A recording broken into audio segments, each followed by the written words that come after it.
단어 외운다고 노트에 단어를 수십 번씩 적어가며 깨알 같은 글씨로 노트가 까매지도록 연습한 적 있으시죠? 그런데도 단어 시험 보는데 스펠링이 생각나지 않아서 내 머리를 탓한 경험 많으시잖아요. 저도 단어의 동그라미를 마구 그리면서 외웠었는데요. 막상 쪽지 시험에서 스펠링이 생각이 나지 않는 거예요. 지금 생각해도 너무 화가 나는데요. 몇십 년이 지난 지금 아직도 그렇게 스펠링과 뜻만 외우느라고 고생하는 학생들이 너무 많아요. 그리고 시험만 보면 다음 날로 까맣게 잊어먹잖아요. 그래서 오늘은 단어를 가장 쉽게 외우면서 장기 기억으로 이어지게 하는 최고의 방법을 알려드릴게요. 이 방법은 단어장을 넘기며 수십 번 반복해서 쓰는 것보다 훨씬 더 효과적이고 재미있으며 평생 기억되는 방법이니까요. 영상 끝까지 시청하세요. 여러분들 모두 짐작하셨겠지만요. 영어 단어를 암기하는 최고의 방법은 바로 영어 독서인데요. 오늘은 초등학생이 영어 단어를 외울 때 왜 영어 독서가 최고의 방법인지, 그리고 어떻게 독서를 통해서 단어가 저절로 암기될 수 있는지에 대해서 알려드릴게요. 이 원리를 알게 되는 것만으로도 영어 단어 암기가 싫어서 영어를 그만두는 일은 절대 없을 거예요. 스티븐 크라시엔 교수님은요, 그의 자연 접근법에서 자연스럽게 영어를 습득하기 위해서는 많은 양의 이해 가능한 입력이 필요하다고 주장하셨습니다. 저도 20년 동안 학생들에게 영어 독서를 교육하다 보니까요, 책을 많이 여러 번 반복해서 읽다 보면 문장 속에서 단어의 의미를 학생 스스로 유추하는 경우를 많이 봐왔습니다. 마치 한글 책을 읽는 원리와 같은데요. 한글 동화책 읽을 때 모르는 단어 나왔다고 해서 사전 찾으면서 읽지 않잖아요. 하지만 앞뒤 문맥을 통해서 그 의미를 스스로 유추하게 되는 거죠. 이해가 되니까 학생들도 스스로 놀라요. 그런데 이건 정말 중요한데요. 문장 속에서 습득한 단어의 스펠링을 외우는 것과 단어장의 단어를 학습하는 것은 완전히 다릅니다. 예를 들면 플레이라는 단어가 있어요. 이 단어는 놀다, 운동하다, 연주하다라는 뜻이 있어요. 만약에 아이가 시험 본다고 하면 무슨 뜻으로 외우게 하실 건가요? 한글도 그렇지만 특히 영어 단어는 뜻을 안다고 해서 그 단어를 다 안다고 볼 수 없어요. 학생들이 영어 단어 암기를 힘들어하는 이유가 바로 여기에 있습니다. 단어의 학습과 습득이 여기에서 극명히 갈라지는데요.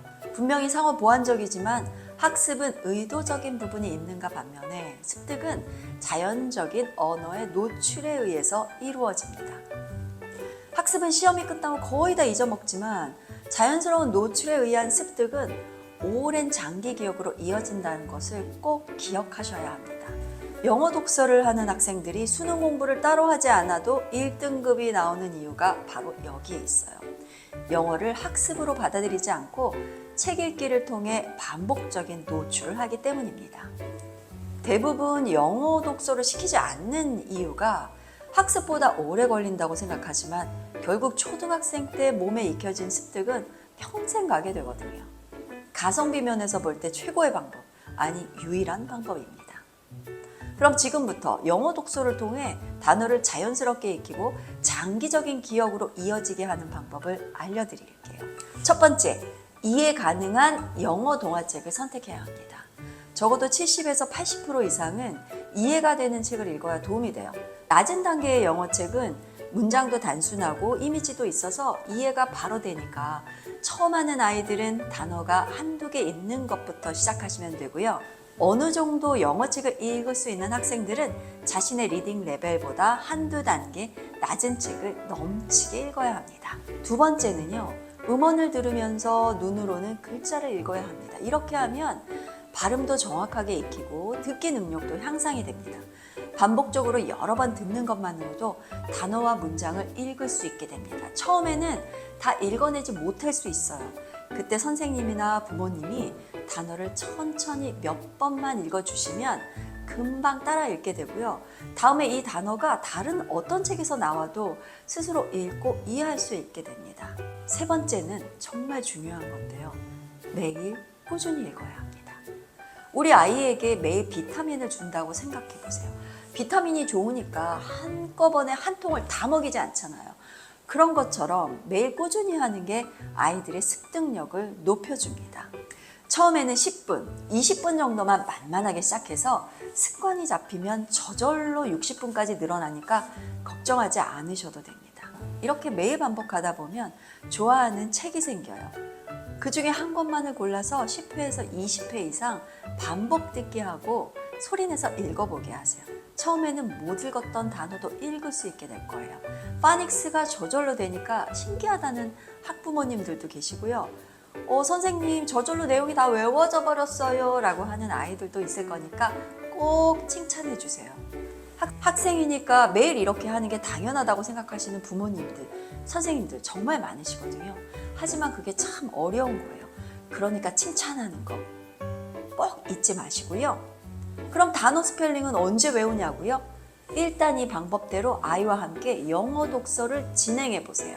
하다 보면 어느 순간 알려주지 않았는데요. 단어의 뜻이 무엇이라고 말할 때가 올 거예요. 그때 스펠링을 외우게 하세요. 읽을 수 있으니까 훨씬 쉽게 외우고 오래도록 기억해요. 우리 부모 세대에는 경험하지 못했었던 것을 우리 아이들은 영어 독서를 통해서 이루어낼 거예요. 이런 방법은요, 세계 유명한 학자들, 그리고 20년 영어 독서 교육을 해온 제가, 또 많은 영어 선생님들이 경험과 데이터를 기반으로 확인된 것이니까 믿으셔도 좋습니다. 많은 사람들이 쉽고 올바른 방법은 뒤로 하고 빨리 가는 길만 선택해요. 이 방법이 아이 인생에 훨씬 도움이 되는데도 말이에요. 아마 이 영상도 영어 독서의 효과를 아시고 실행하시는 분들이 보고 계실 거예요. 맞죠? 우리 이 좋은 방법으로 우리 아이들 진짜 어른답게 잘 이끌어 가자고요. 우리 아이들을 올바른 길로 이끌어 주는 것. 그게 바로 세상을 향한 바른 첫걸음이 아닐까요? 지금 바로 쉬운 영어책 읽기 10분 시작해보세요. 우리 아이 영어 단어 암기가 훨씬 쉬워지고 평생 써먹을 수 있게 될 거예요. 지금까지 원영빈이었습니다. 감사합니다.